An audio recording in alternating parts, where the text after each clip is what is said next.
एकादशी व्रताची उत्पत्ती व महिमा. भगवान श्रीकृष्णाने एकादशीचं व्रत, महिमा, फळ व प्रयोजन व त्यापासून पुण्यप्राप्ती कशी होती हे सांगितल्यानंतर, तिचा विधी सांगितल्यानंतर हे सगळं धर्मराजाने ऐकलं. आणि ऐकल्यानंतर धर्मराजाच्या मनामध्ये एक प्रश्न निर्माण झाला आणि धर्मराजाने भगवान श्रीकृष्णाला प्रार्थना करून की ज्या एकादशीचं एवढं महत्व आहे, फळ आहे, एवढा चांगला विधी आहे, तर ही एकादशी का निर्माण झाली, कशासाठी निर्माण झाली, तिच्या जन्माचं कारण काय ठरलेलं आहे.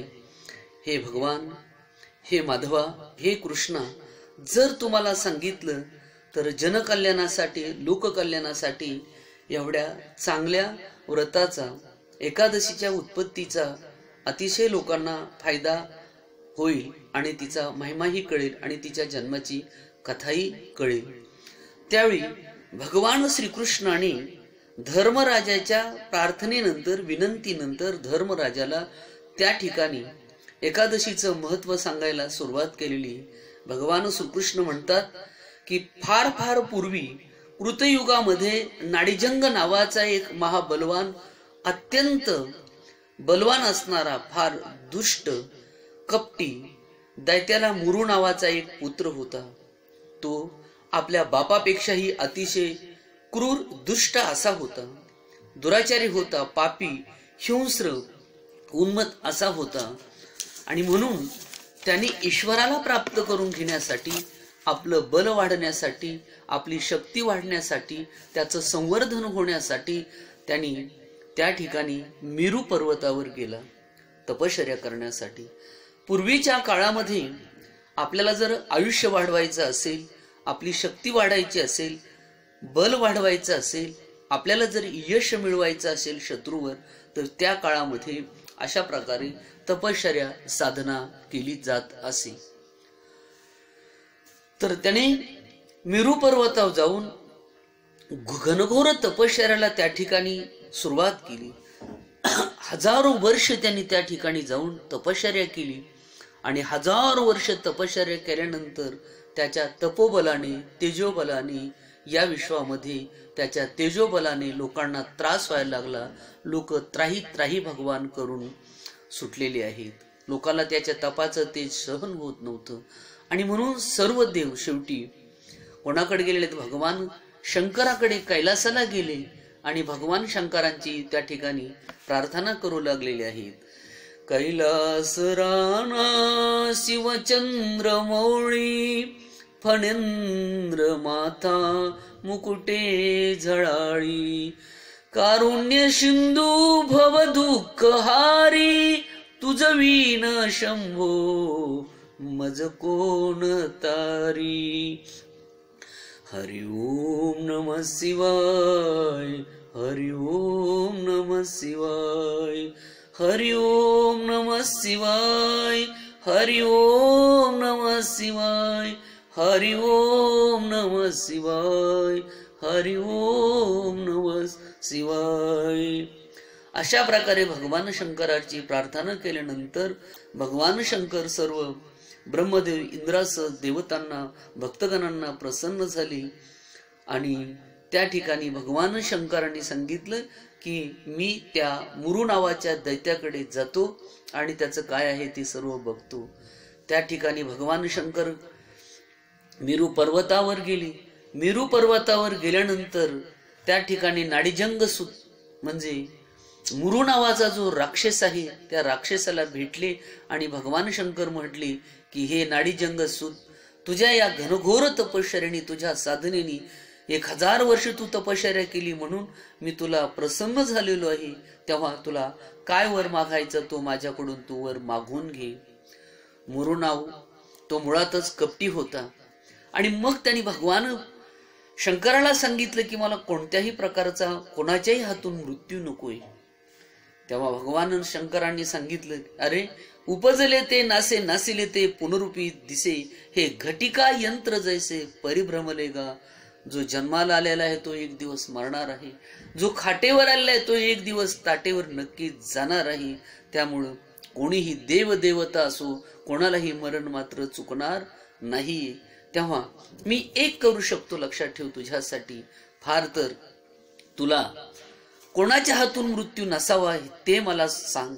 त्यावेळी मुरू नावाचा दैत्य म्हणाला, अर्धम तेजिती पंडित. हा ठीक आहे, मानेवर आलेलं जर सेफ्टीवर जात असेल, काहीतरी मागून घेतलं पाहिजे, म्हणून त्यांनी सांगितलं, मला पशु पक्षी, देव देवता, यक्ष किन्नर गंधर्व, नवग्रहादी देवता, तसेच 84 योनीत जन्मलेले जीव, स्त्री पुरुष यांच्याकडून मृत्यू नसावा असा वर मागितला. भगवान शंकराने तो वर त्याला दिला आणि तथास्तु म्हणून ते अंतर्दान पावले आणि ते निघून गेले.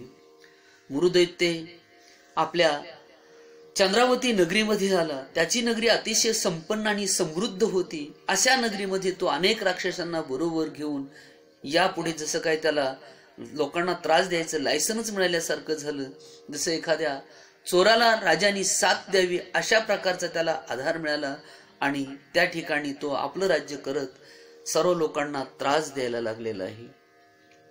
या मुरूच्या पराक्रमामुळे सर्व लोक मात्र त्या ठिकाणी भयभीत झालेले आहेत. त्यांनी जिकडे तिकडे धुमाकूळ घातलेला आहे.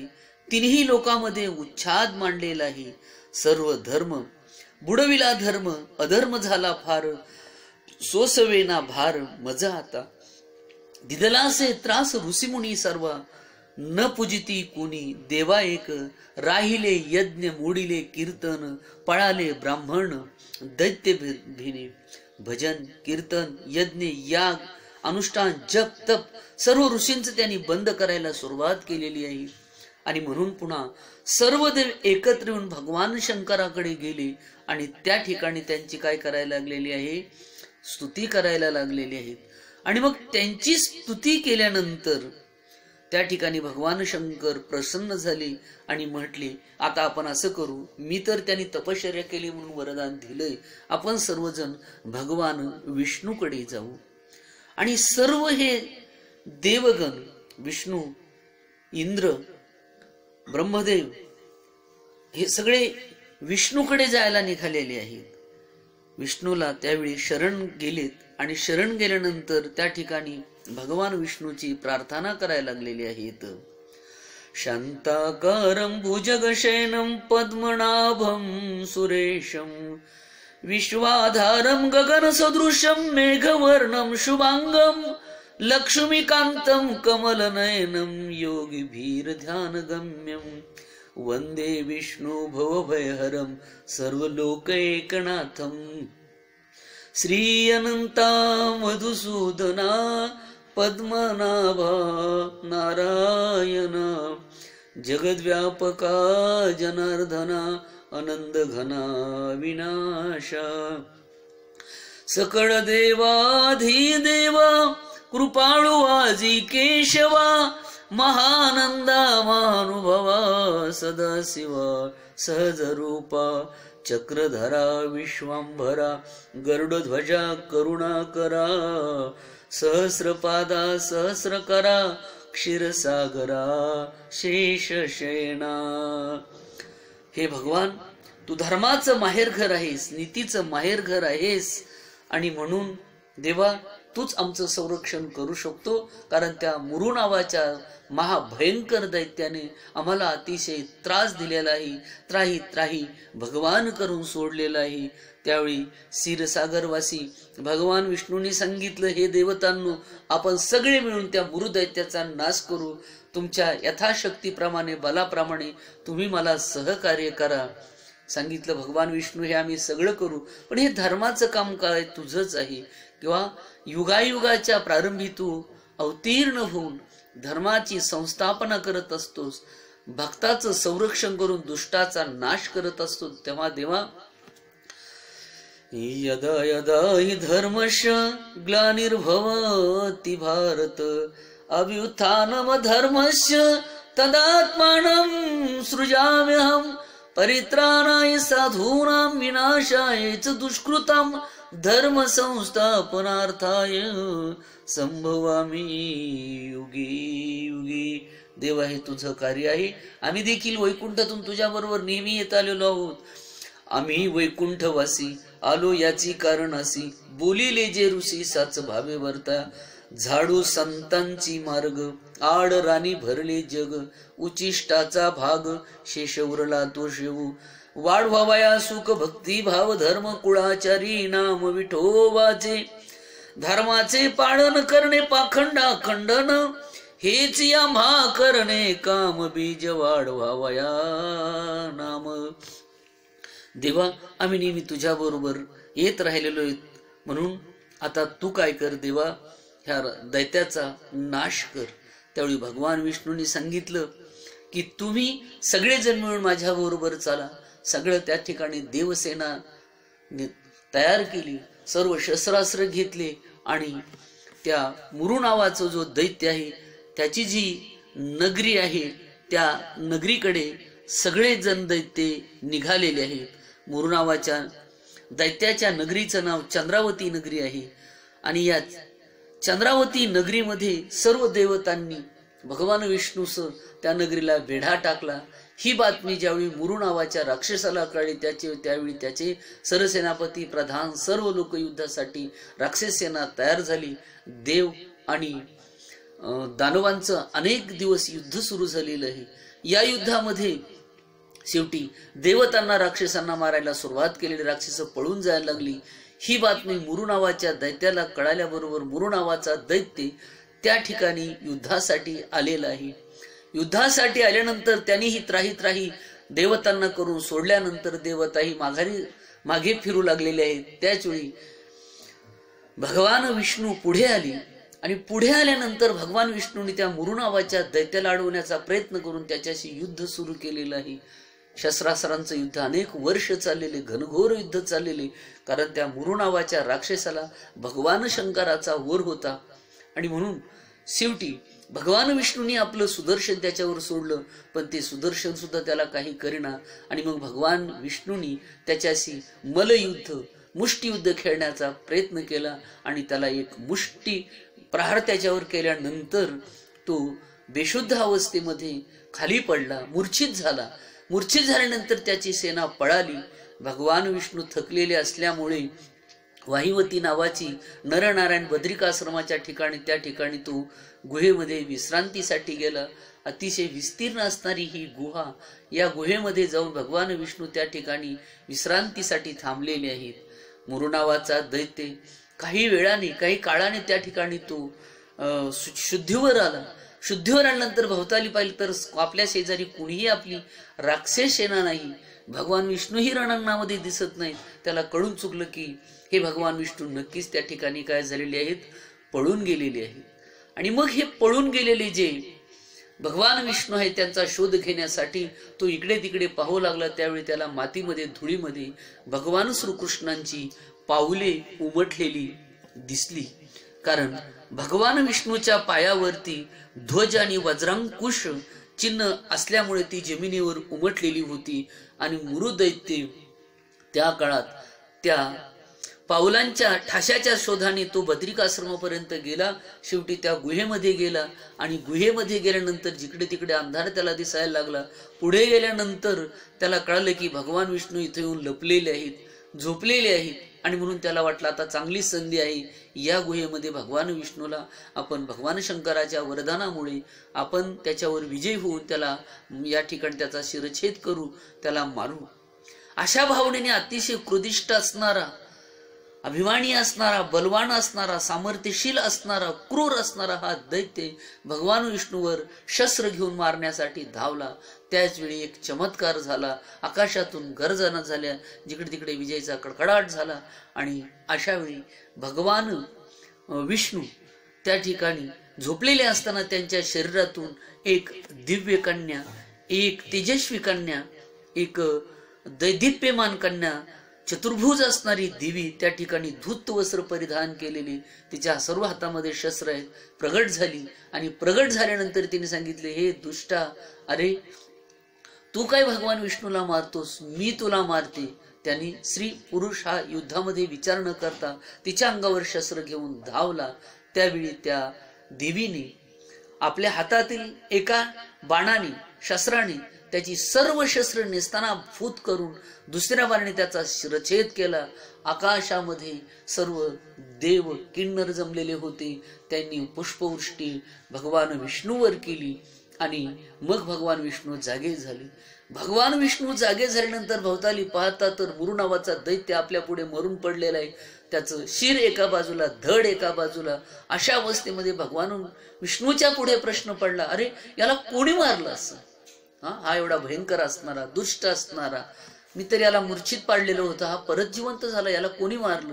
त्याच वेळी ती दिव्य कन्या, ती तेजस्वी कन्या त्या ठिकाणी पुढे आली आणि सांगितलं, भगवान मी तुमच्या इच्छेनुसार तुमच्या शरीरापासून मी निर्माण झालेली आहे. तुम्ही विश्वाचे निर्माते आहात, भरण पोषण करते आहात, कर्तुम अकर्तुम अन्यथा कर्तुम शक्ती तुमच्याकडे आहात. देवा तुमच्या सेवेसाठी मी प्रगट झाले, कारण हा दुष्ट राक्षस तुम्हाला मारणार होता आणि म्हणून मी त्याला मारलेलं आहे. त्यावेळी भगवान विष्णू म्हटले, मी तुझ्यावर प्रसन्न झालेलो आहे, तू याचा वध केलेला आहे, जगाच्या कल्याणासाठी तू अतिशय चांगलं काम केलेलं आहे आणि मी म्हणून तुझ्यावर प्रसन्न झालेलो आहे. तेव्हा तुला जो वर मागायचा असेल तो वर माझ्याकडून मागून घे, मी तुला तो वर देईल. आजपर्यंत कोणाला नाही दिला, तो सुद्धा वर मी तुला देईल.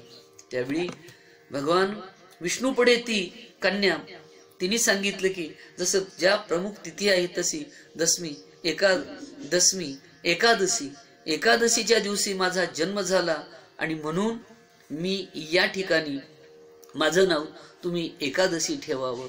आणि यापुढे जो कोणी हे एकादशीचं व्रत करील, विधीने व्रत करील, तिचा महिमा गाईल, त्या दिवशी भजन कीर्तन चिंतन करील, त्या सगळ्यांना तुम्ही वैकुंठाला घेऊन आलं पाहिजे.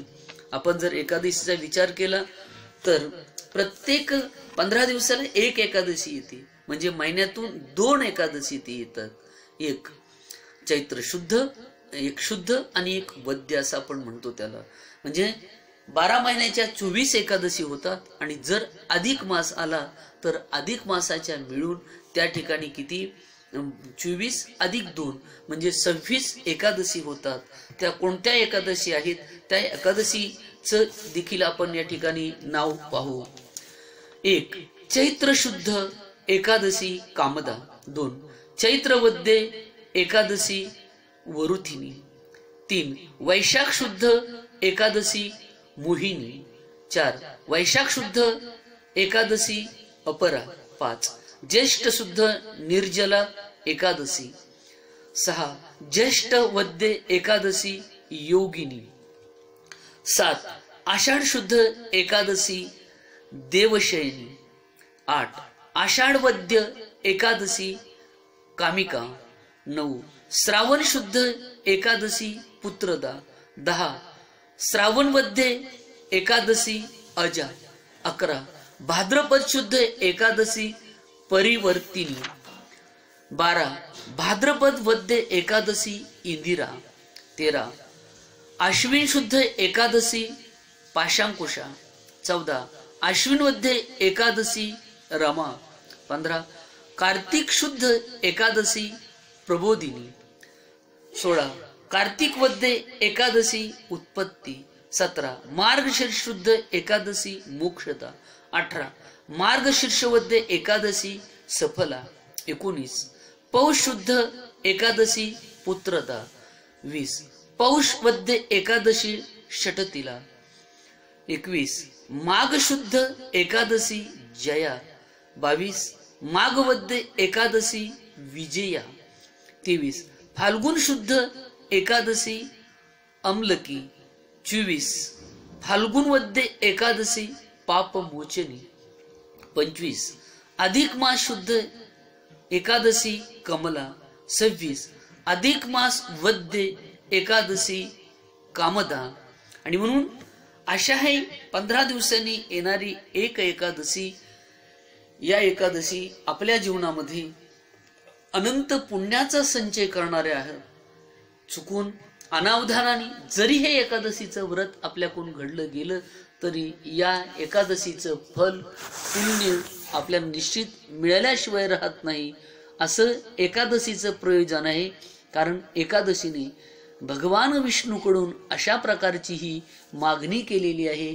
म्हणून आजच्या काळात सुद्धा 15 दिवसातून जर आपण एक निराहार एकादशी किंवा कमीत कमी अन्न घ्यायचं जरी खाल्लं किंवा एक भुक्त जरी राहिलं किंवा जर निर्जल एकादशी पाण्याशिवाय एकादशी केली, जर पूर्ण आपण उपवासी राहिलोत, मागच्या याच्यामध्ये मी ज्याप्रमाणे सांगितलेलं आहे याच्या अगोदरच्या क्लिपमध्ये की एकादशी व्रताचा महिमा, तसा तो महिमा ऐकून त्या पद्धतीने आपण व्रत केलं तरी पण त्याचं पुण्य आपल्याला तेवढंच मिळाल्याशिवाय राहत नाही. अनावधानाने घडली, सहज घडली, चुकून घडली, जाणीवपूर्वक घडली किंवा एकादशी केली तरी त्याचं फळ आपल्याला तेवढ्याच पद्धतीने मिळतं. आणि म्हणून भगवान विष्णूच्या श्रीहरीच्या अंगापासून ही एकादशी निर्माण झालेली असल्यामुळे तिचं जे फळ आणि प्रयोजन अतिशय चांगलं आहे. आपणही आपल्या जीवनामध्ये एकादशीचं व्रत करावं, आपलं आत्मकल्याण करावं आणि लोकांनाही हा उपवास करायला लावा. उपवास म्हणजे देवाच्या जवळ राहणे असा त्याचा अर्थ आहे. त्या दिवशी आपण कमीत कमी खाऊन देवाची आठवण ठेवणे आणि प्रश्न विचार, मी कशासाठी आलोय, मला माझ्या जीवनामध्ये काय मिळवायचं आहे, मला काय कमवायचं आहे, नुसती सत्ता इस्टेट प्रॉपर्टीज कमवायची का आणखी काही कमवायचं आहे. जीवनामध्ये पारलौकिक सुखासाठी सुद्धा आपण प्रयत्न केला पाहिजे. आजच्या काळामध्ये लोक डाईट करतात, पळायला जातात, फिरायला जातात, जिम लावतात, घरातली घरातच सायकलिंग यंत्रावर करतात, चालतात, पळतात, वजन उचलतात. का तर आपल्या अंगात असणारी चरबी कमी होण्यासाठी आणि आपल्या अंगात निर्माण होणारी खा आपण खाल्ल्यामुळे चरबी निर्माण होते, टॉक्झिन नावाचे अनेक अनावश्यक द्रव्य निर्माण होतात आणि ते बाहेर जाण्यासाठी जर आपण जसं एखाद्या कारखान्याला, एखाद्या कंपनीला, एखाद्या यंत्राला, एखाद्या गाडीला बरेच पळवल्यानंतर लांब गेल्यानंतर तिला विश्रांती देतो, ते इंजिन थोडं थंड करतो, तसंच आपण रोज खात असतो. आणि म्हणून आरोग्यासाठी आपल्या जीवनामध्ये आपण उपवास व्रतवैकल्य केलं पाहिजे. कारण त्यामुळे आपली चरबी आपोआप जळून जाते आणि म्हणून त्यासाठी व्यायाम करण्याची गरज नाही, जास्त जिममध्ये जाण्याची सुद्धा गरज नाही. पण त्यासाठी एकादशी जर केली, उपवास केली, म्हणजे एकादशी जिमला जाणं तर गेलंच पाहिजे नाही असं नाही, परंतु त्याऐवजी जर तुम्ही जिमला गेले, जर खातानी मात्र जर त्याच्यावर नियंत्रण राहिलं नाही तर तो परिणाम होऊ शकत नाही. आणि म्हणून आजच्या काळामध्ये अनेक भक्तगण एकादशी करायला लागलेले आहेत. मीही स्वतः एकादशी करत आहे. आपणही सर्वांनी असं एकादशीचं परम पवित्र भगवान श्रीकृष्ण धर्मराजाला जे एकादशीच्या जन्माची ही कथा सांगितलेली आहे, याप्रमाणे आपण आचरण वर्तन करावं. ही कथा ऐकल्याने सुद्धा अनंत पुण्य, खूप काही पुण्य त्या ठिकाणी हरिमुखे म्हणा पुण्याची गणना कोण करी. याप्रमाणे एकादशी केल्याने, एकादशीचा विधी पाळल्याने, तिचा महिमा ऐकल्याने, तिच्या जन्माची कथा उत्पत्ती ऐकल्याने या ठिकाणी आपल्याला सुद्धा अनंत कोटी पुण्य प्राप्त होत असतं.